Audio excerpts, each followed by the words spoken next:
All right, students, so good afternoon and welcome to our session for this afternoon. And fortunately, we are now on the chapter 2, lesson 1, and we are going to discuss this afternoon the aesthetic arts and craft.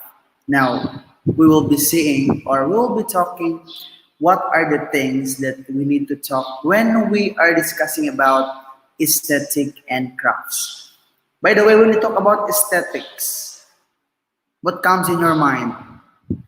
Okay, just write your answer on the comment section. When you heard the word aesthetic, kapag narinig yung salitang aesthetic, ano yung pumapasok sa mind natin? Okay? So don't ever forget to write your answer on the comment section with your name and section. Because I will record your responses. Again, the question is, when you hear the word aesthetic, what comes in your mind? What is your perception when we talk about aesthetic? Now for 5 points, write your answer in the comment section with your name and section, and I will wait for that. Okay? So anyway, this video is live, but I made it privately. So I will just, as you can see this video, it means it's already open. It's already set for public. Okay, so that's it. So we are now on the chapter 2, which is the aesthetic craft or aesthetic arts and craft. Again, don't ever forget to write your name on the comment section. That will serve as your attendance for this session. Okay, so I will write here for you to be aware. Right. What comes on your mind when you hear the word,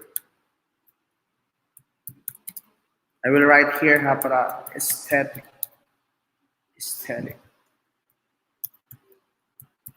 Write your answer here with your name and section. All right.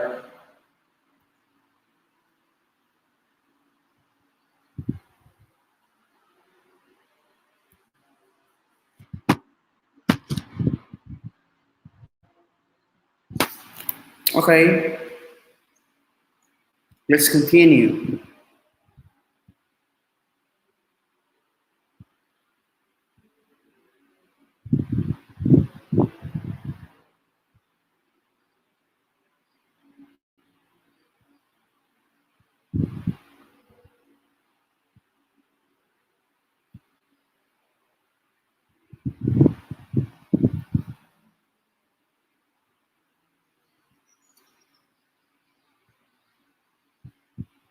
So I hope everybody is feeling okay.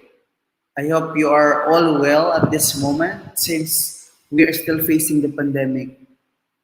And after this discussion, expect that there will be a set of activity that will be posted in our e-leads. And I mind you students, when you check your output or any task that I'll be giving to you, always check the due date. No? Always check the due date para hindi kayo mahuli sa pag-submit.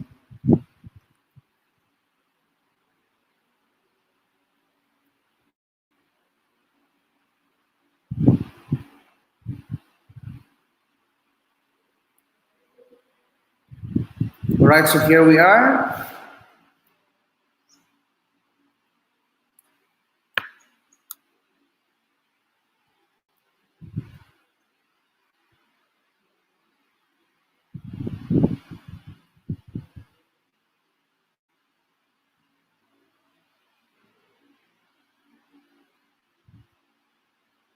All right. So we are now on chapter 2, lesson 1, the aesthetic arts and crafts. Again, write your answer on the comment section if how do you understand the word aesthetic. Of course, we have our objective at the end of this chapter. You students should be able to explain the difference between aesthetic arts and craft, of course. As we go along, we will differentiate the difference between aesthetic arts and crafts. Then you are also expected to identify the types of arts and crafts. We will also discuss the principles in understanding artistic compositions and enumerate the motivated functions of arts.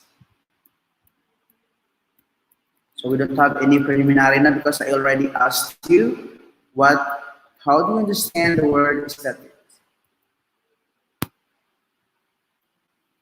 Okay, this is it.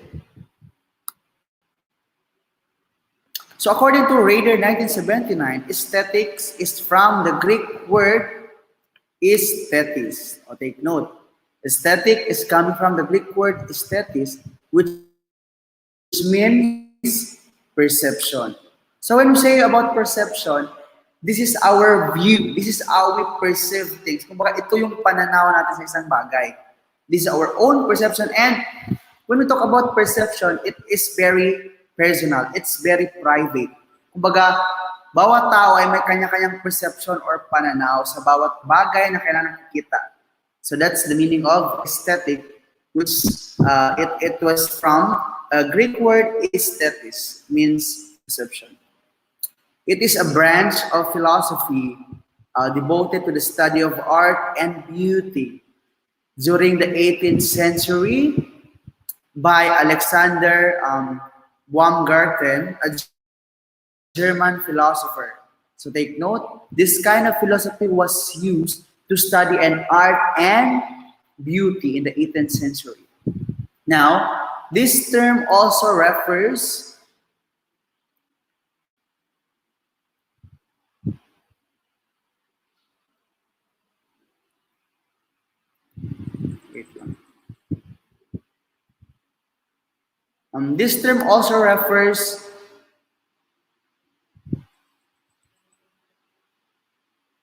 this term also refers to the principle governing the nature and appreciation of beauty in visual art. Okay, so when we talk about aesthetic, it's also a kind of philosophy or principle wherein it looks on the nature and appreciation of beauty. So how we appreciate beauty, especially in terms of visual art. When we say visual art, ito yung form of arts na una natin nakikita as we open our eyes. As we open our eyes, yung nakita ating painting, that's visual art.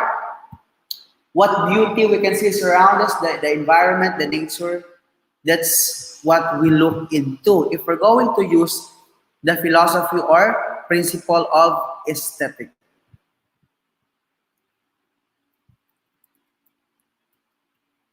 On the other hand, the term craft comes from a German word Kraft, which means power or ability.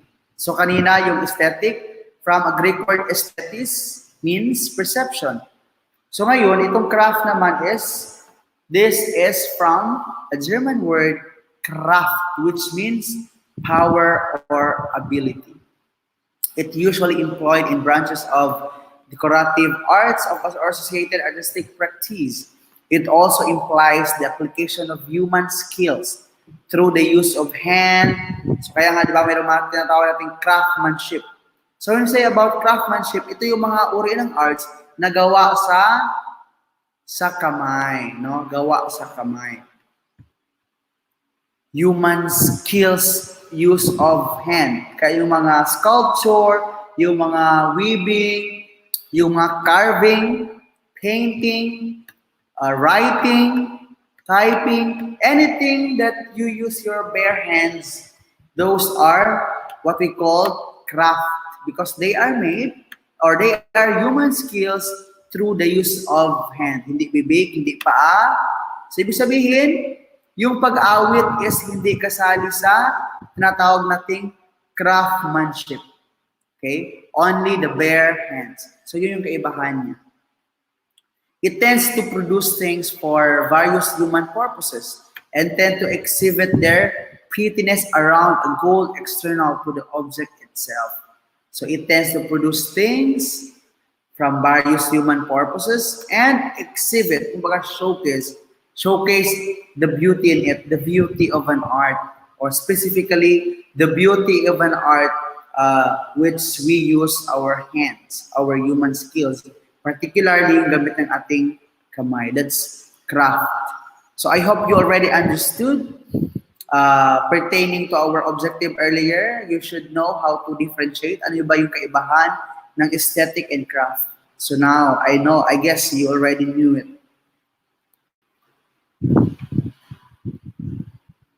Arts and crafts started during 19th century in Europe as a design, reform, and as a social movement motivated by William Morris. It involves activities related to the making things or to making things which require a combination of skill, speed, and patience. So when we talk about arts and craft, nagsimula ko pala ito sa Europe noong 19th century.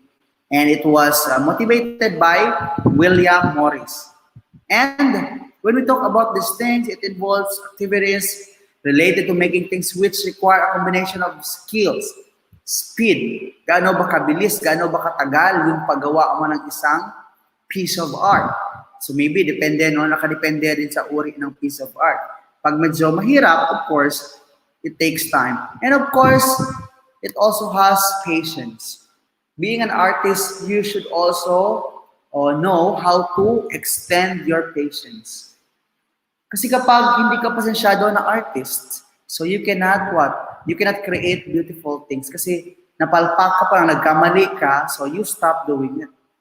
Because as an artist, you should always open your mind, your imagination, and you should also open for some mistakes. Pag nagkamali, then you should learn from your mistakes, di ba? Tulad, I'll give you an example. Yung mga scientists natin, di ba?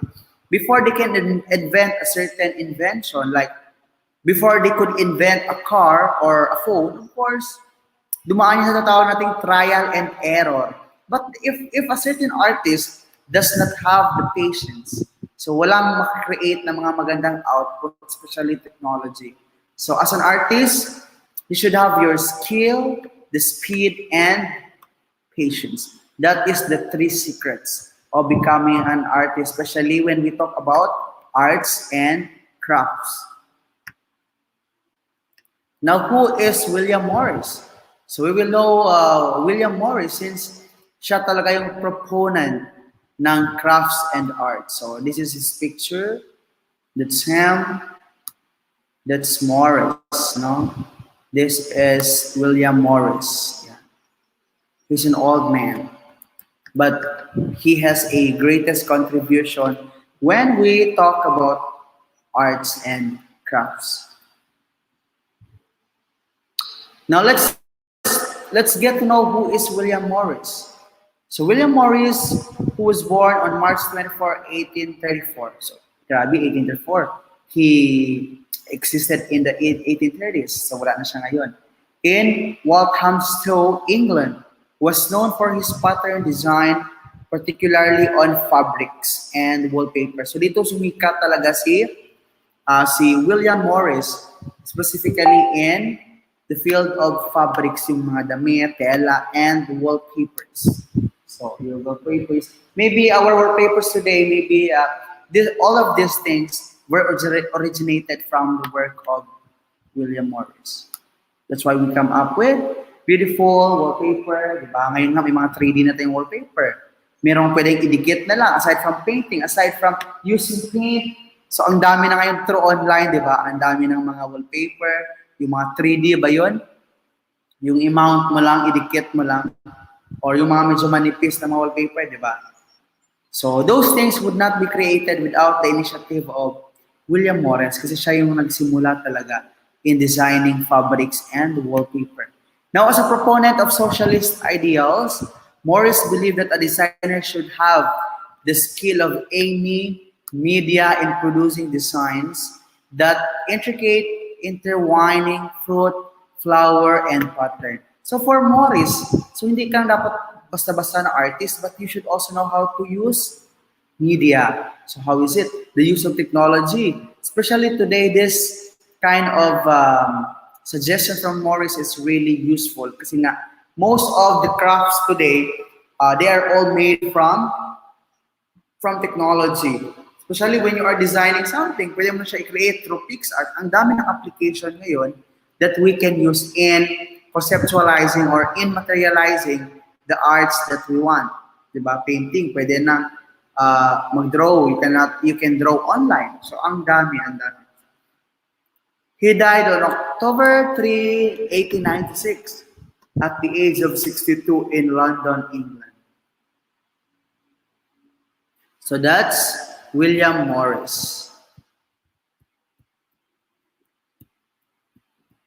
Now, let's move on to the types of arts and crafts. So artists may have unique skills and perceptive abilities, but they are also people with needs and the motivation to meet those needs. Kasi nga, bilang isang artist, hindi ito madaling gawain. No? It really takes. Don't you know that marami ng artists ang namatay, marami ng artists ang nabaliw because they were not able to meet their imagination. Kumbaga, sobrang ganda ng imagination nila hanggang nabaliw na lang sila. Diba? May story nga, diba? May story. Do you know the story of Mona Lisa? Maybe, are you aware of Mona Lisa painting? And maybe you're also some of the students, or even me, I consider myself, that I even asked somebody, bakit walang kilay si Mona Lisa, di ba? And sabi nga nung ibang mga students ko before, so ngayon palang gani, wala nang kilay si Mona Lisa, sobrang ganda, how much more kung may kilay si Mona Lisa? And I heard someone, she was my teacher in humanities, pero I'm not that sure talaga kung ito yung statement, but somehow I can still remember that she was saying, na hindi doon natuloy yung pag-paint kay Mona Lisa. Actually, ang daming perspective, ang daming opinion bakit walang kilay si Mona Lisa. Yung iba, they said that yung painter daw is na in love sa kanyang painting. And others are namatay daw yung nagpe-paint nung kay Mona, or may nasabi din na nabaliw because of, he has a lot of things on his mind. So parang nabaliw, nag-mix up na yun hanggang nabaliw na siya. Diba? So, in short, whether those things are true, so sobrang hirap ng pagiging artist, no? Because it needs patience. It needs motivation. Kaya yung mga tao, especially the writers, sometimes yung magawa nila is they dedicated it to their loved ones, like Edgar Allan Poe. Do you know Edgar Allan Poe? He is a famous poet.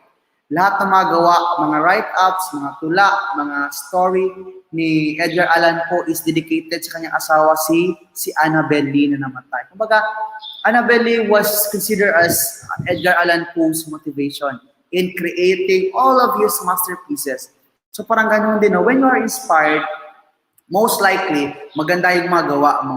So that's being an artist. They should have some motivation. And creating different works of art that are accepted by one's audience can lead to an artist's social acceptance and recognition. So take note of that. Kaya up to this day, ang daming mga Filipino artists ang kilala sa iba't ibang larangan, pagsasayaw, sports, pag-awit, di ba? Ang dami ng Pilipinong naging tanyag sa iba't ibang larangan ng singing, arts. So sa singing, di ba? Sino yung kilala niyong mga singer? Okay? Can you answer there? Sino yung mga kilala niyong singer na pumayagpag? International. Okay? I will give extra points sa makasagot. Magbigay kayo ng pangalan ng mga artist or sige, any field na lang. Pwedeng singing, sports, boxing, dancing. Ang daming Pilipino na kita. I will give extra points sa mga kasagot, ha? So kapag hindi ito masagot, that means hindi niya pinanood ang entire live natin na lesson. So you miss a point. Therefore, you really have to watch this video until the end.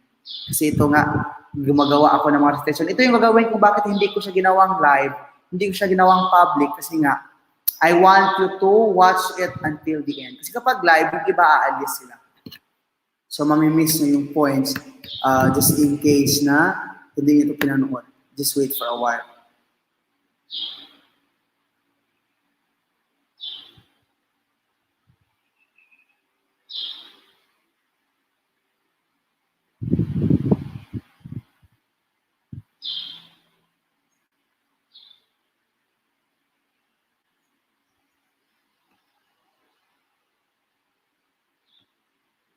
Just wait for a while. I'll just check something. So mag-isip, while I am doing it, please check, write your answer on the comment section. Like, sino yung mga kilala nyo mga tanyag na mga artists? I will give 5 points for every correct answer. Now, so ito na. Their works of arts have been used to create pleasing environments. Arts and crafts have different types. So ito. Pag sasabi naman natin arts and crafts, yun nga no, these are all kinds of arts wherein they are being materialized with human skills, particularly gamit ang kamay. So yan, yung textile, wood, metal paper, canvas, and plant crafts. So ang dami, no? Plant crafts, maybe that includes landscaping, bonsai making, di ba? Yan yung mga halimbawa.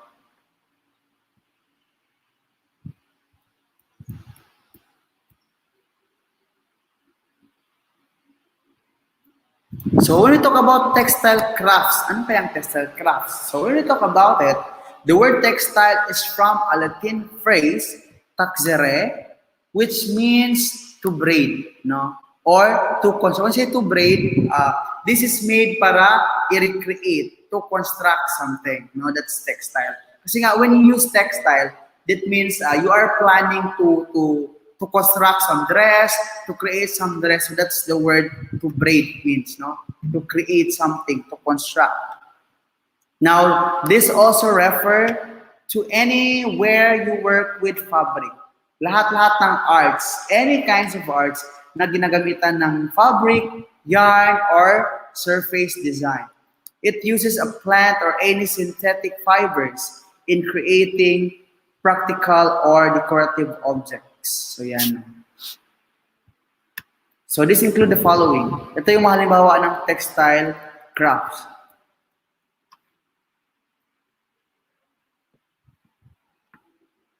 So number 1, we have the cross stitch. We have the cross stitch.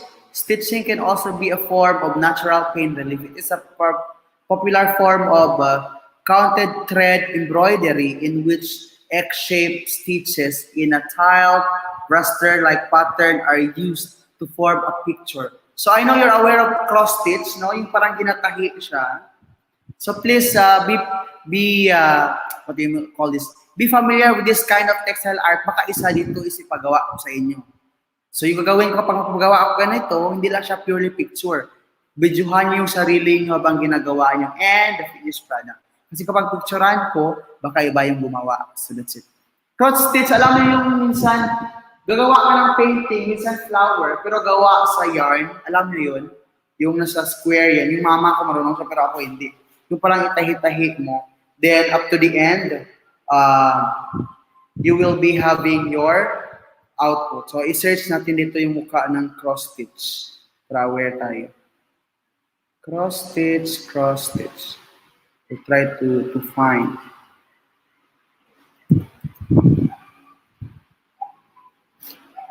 Okay, wait for a while para aware tayo. Baka mali yung mukha natin.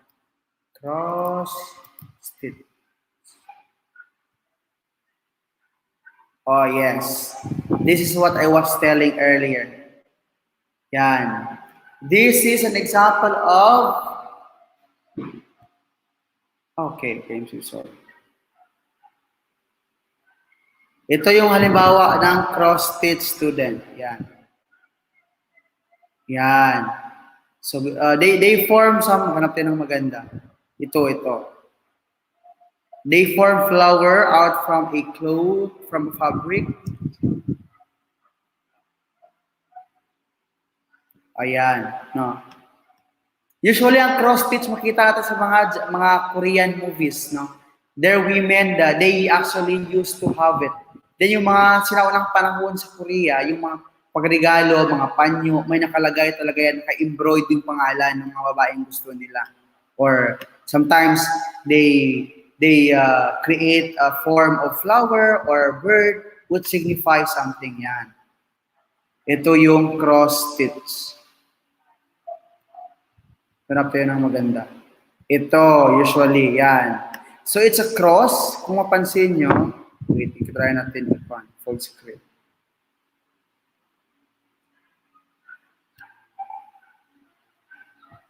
Kung mapansin nyo, parang kuhan siya, no? Like, it looks like a cross with a flower, but it's made of a fabric. Kung baga gitahi lang siya, no? Gitahi siya, yan. So, expect, baka pagawaan kayo ng ganito. I hope for the next activity, maybe, ayan. Cross stitch.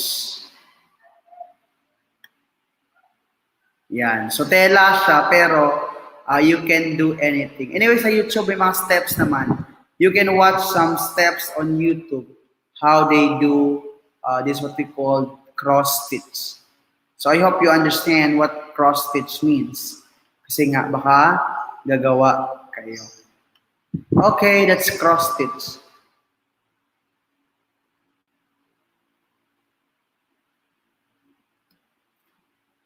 Okay, next example of textile art is the croquette. So it is a process of creating fabric from yarn, thread, or other material strand using a croquette hook. So I will show you example what croquette how croquette looks like. Mas maganda yung ipakita sa inyo at least when time comes, croquette step, croquette.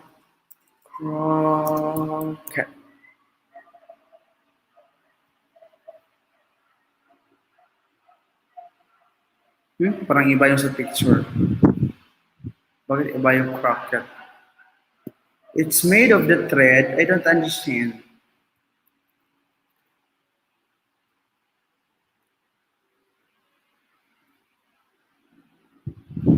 Yan. Parang ganito siya o yung croquette. Like, you can create clothes. So, parang it's made of yarn pa rin. Kapag when say about croquette work, parang it's made from a yarn.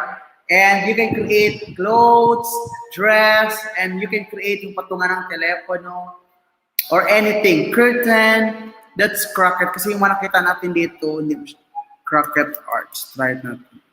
Croquette art. Baka specific.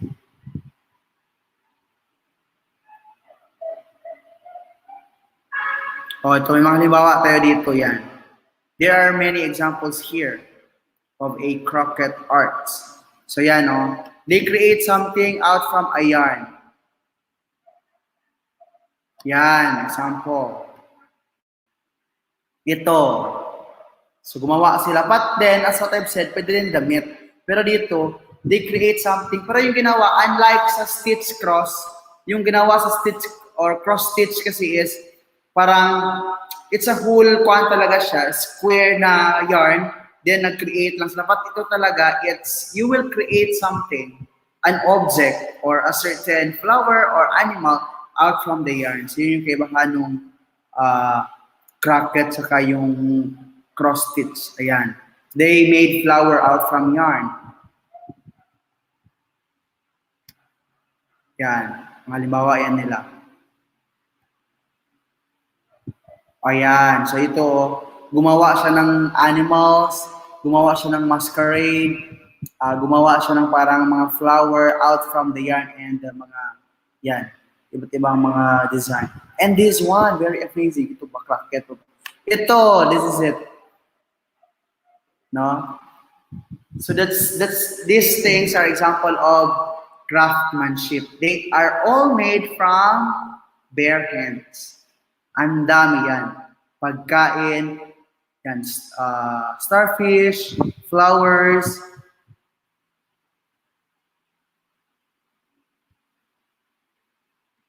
They are all made from yarn. So that's what we call croquette. Yan yung croquette.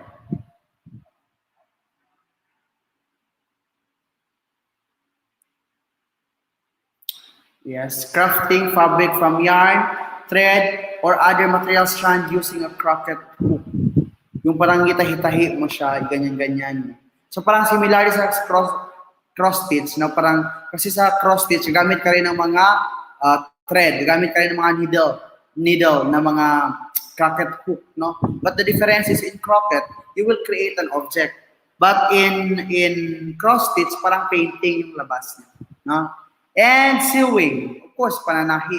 It is the craft of fastening or attaching object using stitches made with a needle and thread.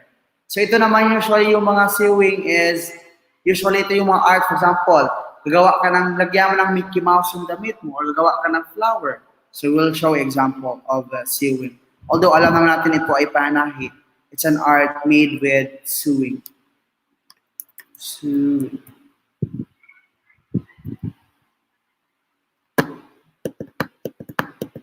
So yan, alam natin panahian siya. But in sewing, marami, no? You can create a lot of things. Pwedeng gagawa ka ng dress, or gagawa ka ng shorts, or maybe kurtina, or you're going to, using your, yung thread, yung, what do you call this, hilo ba yan? Hilo ilonggo. You can create something, or may piece of clothes ka, then doon ka tatahi. Gagawa ka ng flower, so pwedeng ganun ang gagawin nyo. So yun, no? It's up to you na lang, depende. Kaya nga, I'm giving you option. If ever man na i-require ko itong requirements for you, for our next activity, depende sa inyo kung ano yung makaya nyo. And weaving, ito. In weaving, there are kinds of weaving. Maybe you're aware of tinalak weaving. Yung paglala, no?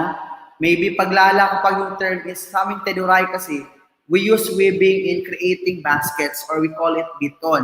But for tinala, their weaving is they create clothes, no? They create fabric na kung saan tinatawag na tinala. And South Cotabato, specifically Lake Cebu, is known or renowned when in terms of weaving. Kaya nga ang pan, di ba? Dream weavers, di ba? South Cotabato is called the dream weavers of the South, ba? Something like that. Now, weaving is, there are many kinds of weaving. Pwede ka gumawa ng banig gamit ang abaka or yung pandan leaves ba yan? Or you can also use yarn. Or sa paggawa ng doormat, it's still weaving, di ba? Doormat, yung mga, tawag dito, yung mga recycled na mga tela, pwedeng gawing doormat. So that's still weaving. But for Teduray, kasi for IT people, alam niyo yung biton, yung parang, what do you call this? I'll show you something kung ano paano yung weaving nangyari sa Teduray. Weaving. Sige, magkuha tayo ng sample. Weaving. Oh yeah, this is what I was telling you. This is weaving.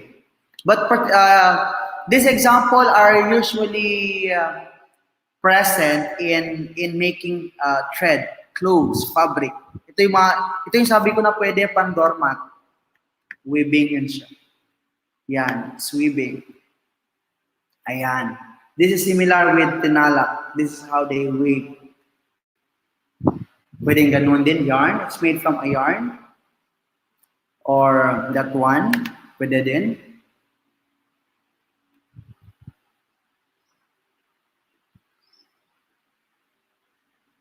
That's weaving. O ito yung sabi ko kanyo, pwede kapag gawa kayo ng doormat. I thought it's doormat. Pwede yung ma-use ng mga tela nyo, class. Just you can watch it in YouTube na lang how to make it. No? Yan, parang doormat yung type. Weaving of basket. Try natin, I'll show you something kung present siya. Ayan, this is still weaving because the how it is formed is through weaving. Usually ito yung ginagawa kapag especially sa mga indigenous community, sa mga native people, this is how they weave. Ayan, pwede yung ganun. Sabi ko nga, when we talk about weaving, it's not just about the clothes, it's not just about the fabric, hindi lang siya damit or tela, but we can also do baskets, banig. Ayan, mga basket. Ayan. Try natin weaving of mat.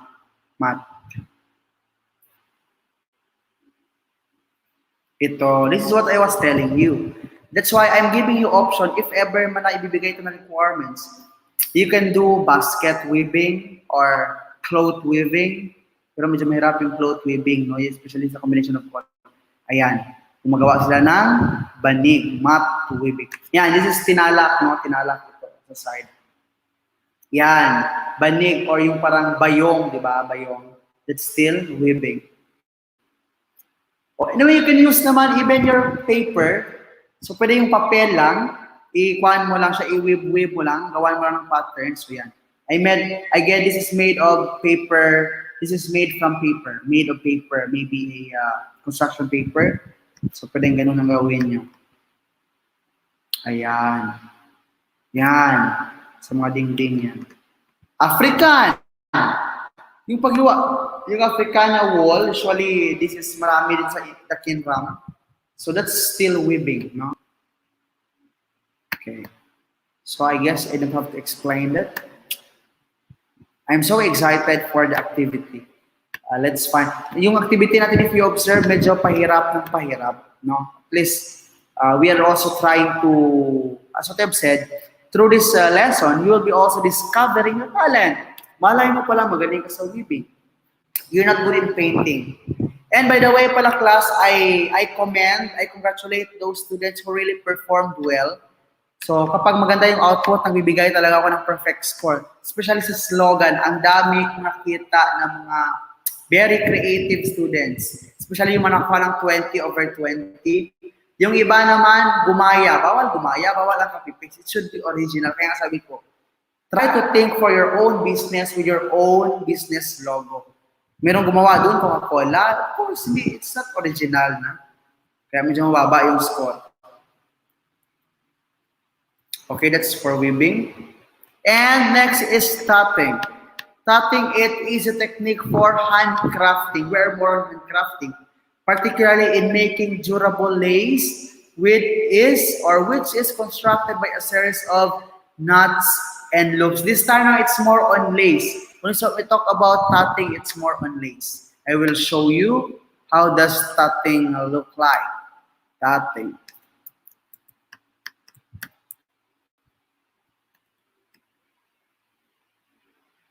Yan. Ginagawa siyang lace, design for some clothes, design for some jewelries. Yan. This is tatting. But this is also from what? It's also from a thread. Gawa pa rin siya sa thread, yarn, or mga makakapal na mga tela. Yan. You can create flower. Ginagamitan siya ng hook, no? Parang needle, a sort of needle din. This is tatting. Pwede gawing bracelet, design sa mga gown, di ba? Usually ginagamit ang tatting. At medyo mahal ito, di ba? If you go to some textile store, binibili talaga ito ng mahal. Yan, pwede gawing earrings, no? When you create tatting, you create a form of flower, maybe. So, pwede siyang gawing earring. Or, yan, it's still tatting. It's made of yarn. Yan ang tatting. Yan. Tinatahi din siya. It's still made of hand. But in your activity, pwede kayong gumamit ng iba't ibang uri ng materials. We will now apply localization. When we say about localization, you will use materials which are present in your community. And don't look for something which is not present. Huwag ka maghanap ng abaka pag walang abaka. Try to find some materials na pwede mong i-materialize or pwede mong i-create yung tatting or sewing or stitch or croquet, no? Pero yun nga sa activity natin, pipili lang kayo ng isa among this. Huwag naman lahat ang sumirap. Yan, ginawang bracelet. Yung mga lace ng damit, di ba? Yung mga design minsan, usually dito nilalagay or but it usually found in dress, yung mga design, usually may mga lace yan. And it's coming from tatting.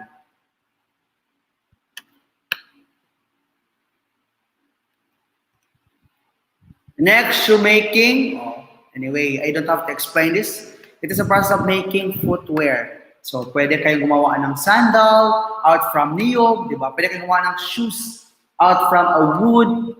Pwede kayong gumawa ng shoes out from a cloth. No, shoemaking is also a kind of difficult. And maraming sikat na Pilipino ngayon ang they are known in terms of shoemaking. Do you know Jojo Bragais?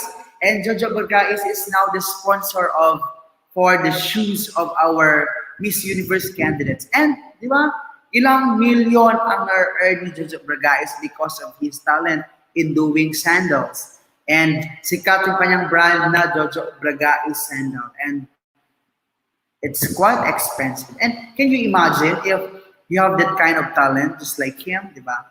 Sobrang amazing.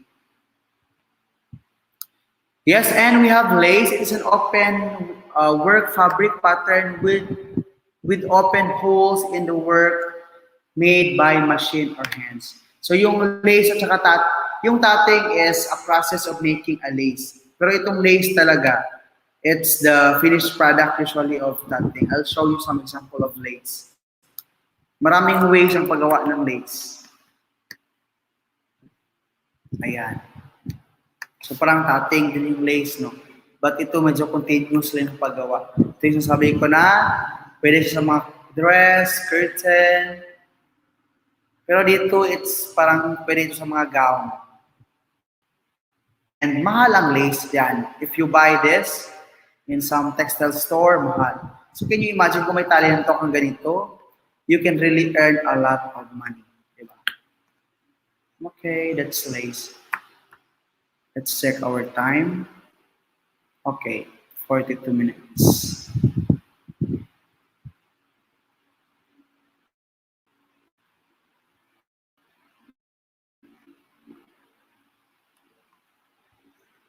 Next is macrame. What is macrame? It is a form of textile making which requires very few tools and just some pure knowledge of basic knotting. Parang magkakapatid dito sila na parang sewing, dito siya na parang stitch making. But let's see. How does it look like?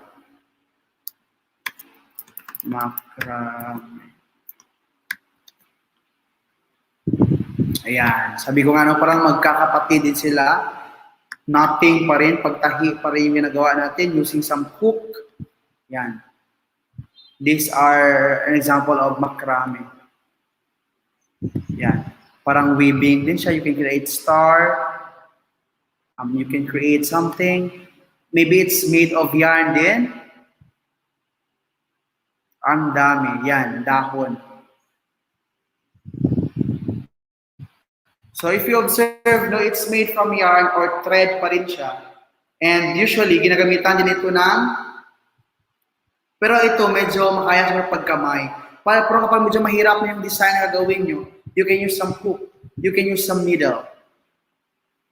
If you cannot do it with your bare hands. Ayan. Ayan, kaganda-ganda, no? This is macrame. Usually, sa mga keychain, sa mga design, sa mga keychain, usually ginagamit. Or, yan. Ito yung pinakamaganda. Leaves are created through macrame. Yan. Usually sa mga sasakyan, di ba, mapansin nyo, yung God bless us, yung sa mga sa front ng car, or minsan sa mga bahay, sa door ng bahay natin, like yung parang ganyan-ganyan siya, nag-wave-wave siya. That's macrame. It's from a yarn or a big kind of nylon. Yan, ito yung mga wall hanging tutorial. Yung mga wall hanging. That's macrame. Pati sila nila stitch and crocket, no? They are made from yarn, clothes, anything. Next is Millionaire. Millionaire, it is the designing and manufacture of huts. Ito na yung man paggawa ng huts, paggawa ng cup, paggawa ng kalo, sombrero.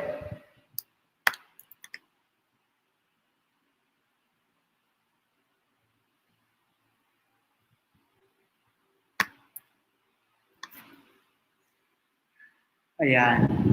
It's also from a thread, no? Millionaire.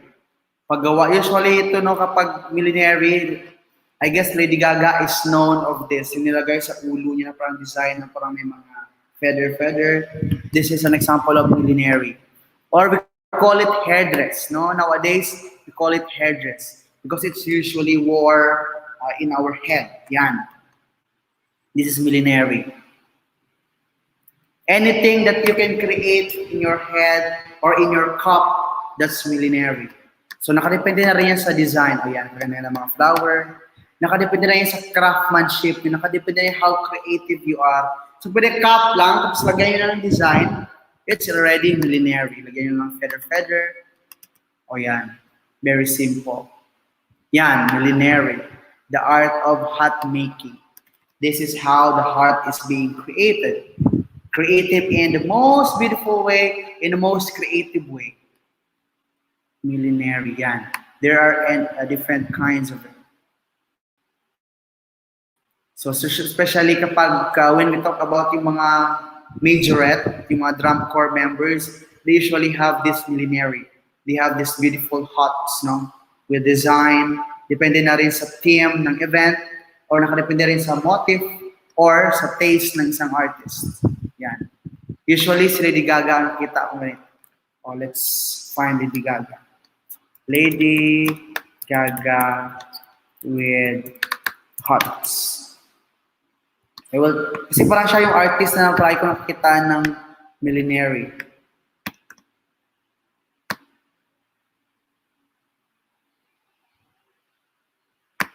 Yes. And I am right, no? I was not wrong when I said that Lady Gaga is used to have this Millionaire.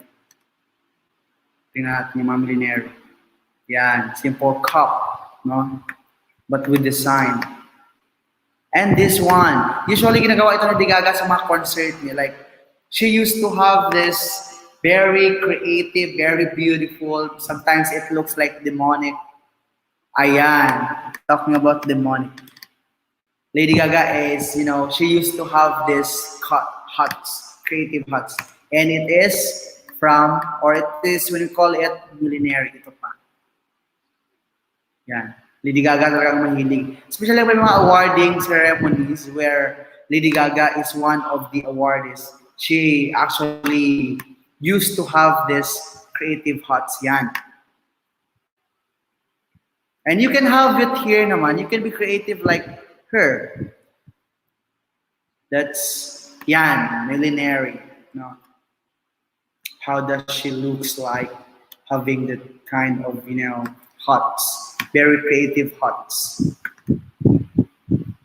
So sana merong pipili ng Millionaire. So at least you can actually create something out of your creativity. I know and I believe you have talent. If others can do, why you can't? And the string art. String art, it is an arrangement of colored thread strung between points to form an abstract geometric design. So when you say string, it's more on pan pa rin ito siya now. We also use here some thread pa rin. So it's an arrangement of colored thread strung between points to form an abstract geometric design. But in here naman, it's more on geometric design.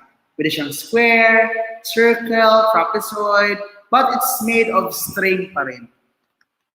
So let's try to find an example. Let's look for an example. String art.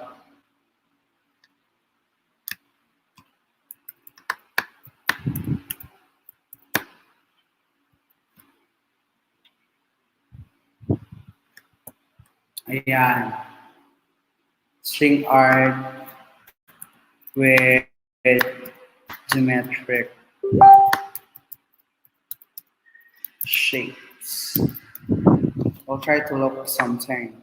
Oh, ito. I know you can do it. Very easy na yan. This is string art.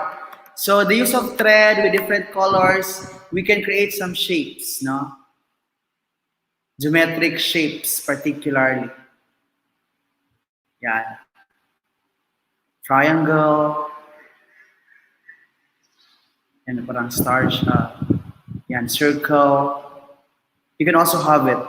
It's from a thread. Pwedeng yarn pa rin gamitin ito yan. Yung ginamit niya, gumawa siya ng mga nail, then she created.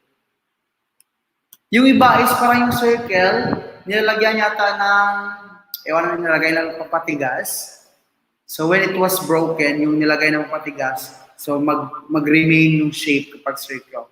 Parang may nakita ako dati. Usually ginagawa ito pag Christmas, no? Designing some Christmas decors. Yan. This is string art.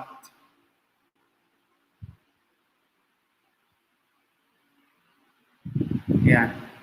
Ang dami.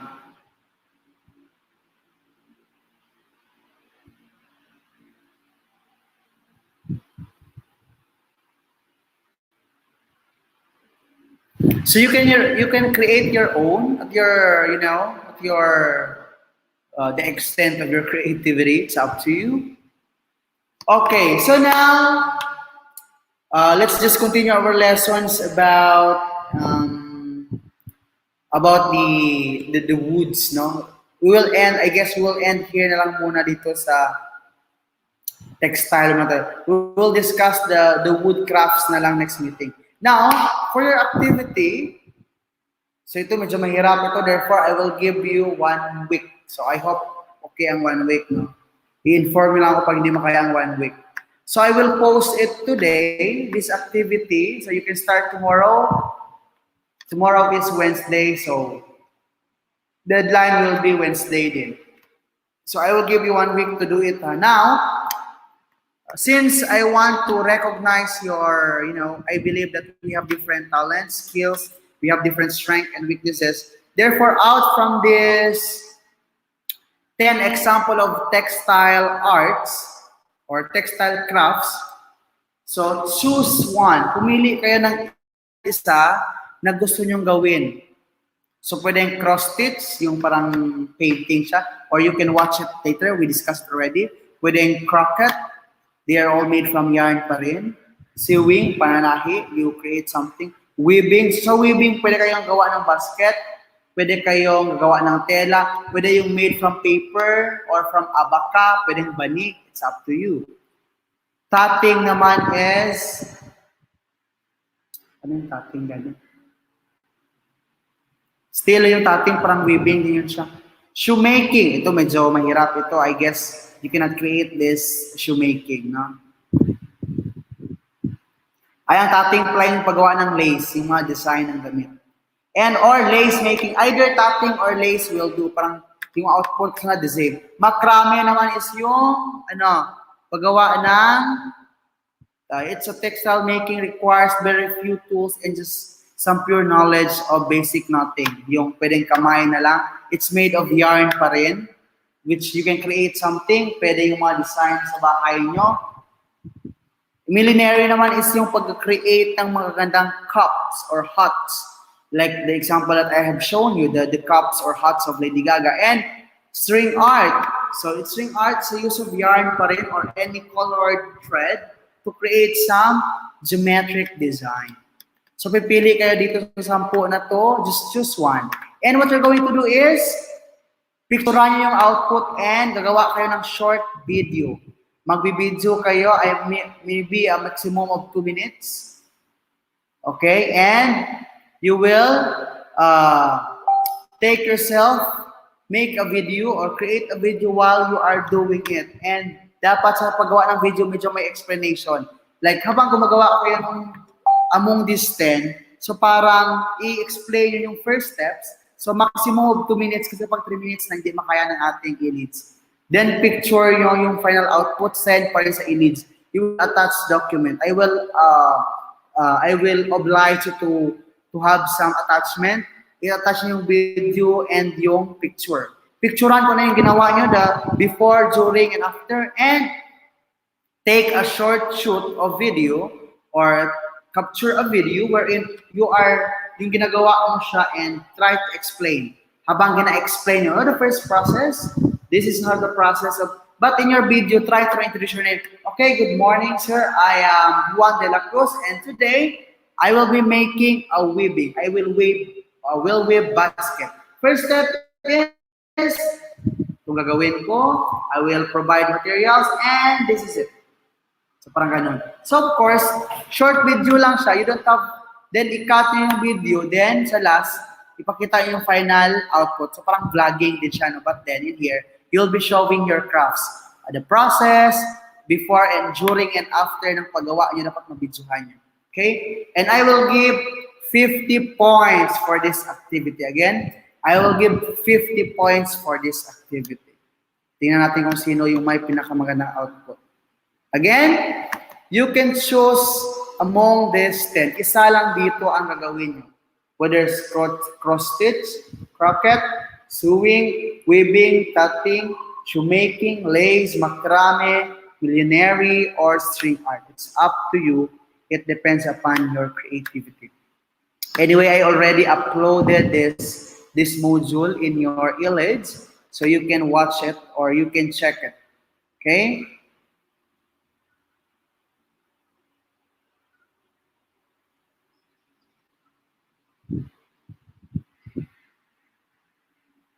So again, class, this activity is worth 50 points. So dapat galingan nyo. So pipili kayo doon sa 10 ng mga textile crafts. And again, while you are doing this kind of activity, try to explain the process. So una, pakilala mo na kayo. Hello sir, good morning. I am Juan de la Cruz. At ngayon gagawa ako ng basket. Pwedeng English, pwede Tagalog. But I will accept Tagalog para mas madaling maintindihan.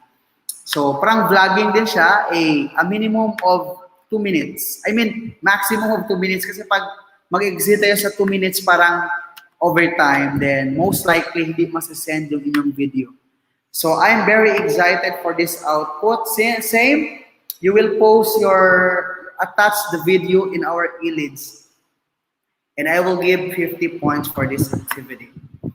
You will submit this activity on Wednesday. So I will post it today. So meron kayong 7 days. You have 7 days to do this activity. How you make it. Be creative, no? So ganito ngayon, be creative in the sense and be resourceful. So kapag walang materials, for example, gusto mong mag-weave pero walang thread. So hanap ka ngayon ng available na material sa community nyo, sa bahay nyo, na pwede mong gamitin. You can use indigenous materials like sa paggawa ng Millionaire, yung cups, you can use a lot of resources. Yung mga resources na present or these resources are available at home. Sabi ko nga, huwag hanapin ang wala, no? Huwag hanapin ang wala, but try to use some object. Try to use some raw materials which are available at home. Huwag na kayong umalis, okay? So, gawa yun ng video. And maybe, class, after this activity, you will realize na may talent ka pa sa ganitong uri ng textile craft. And, I mind you, pwede kayong makapera out from these skills. Especially we're now facing pandemic today. You can earn a lot, no? With the talent that God has given. I believe na may talent kayo. Just discover. This is the reason why we have this subject art appreciation. Because we are here to appreciate your talent at the same time, express or showcase your talent in all the things. So next meeting na natin i-discuss yung wood crafts. And of course, out from this activity or in every discussion that we had, expected talaga na dapat we can create something out of it. We can realize some output out from this discussion because this is the reason why we are here. We are discussing this art appreciation. So okay lang ba? I hope this is okay for everybody. If you have some questions, just don't be shy to ask question in our group chat. Huwag kayong magtanong sa private message because I will not answer it. Pag gusto nyo magtanong, try to address and be polite in asking question. Be polite tayo dapat. Always show good manner to your teacher. Even we're just having our online class. Okay? Magtanong kayo sa GC natin para at least ma-address din yung katanungan ng iba. So thank you so much. Again, don't forget to write your name and answer the questions amidst this live stream. Goodbye everyone. God bless. See you on the next meeting we had. and next meeting will be next week. Please check your e-leads after this.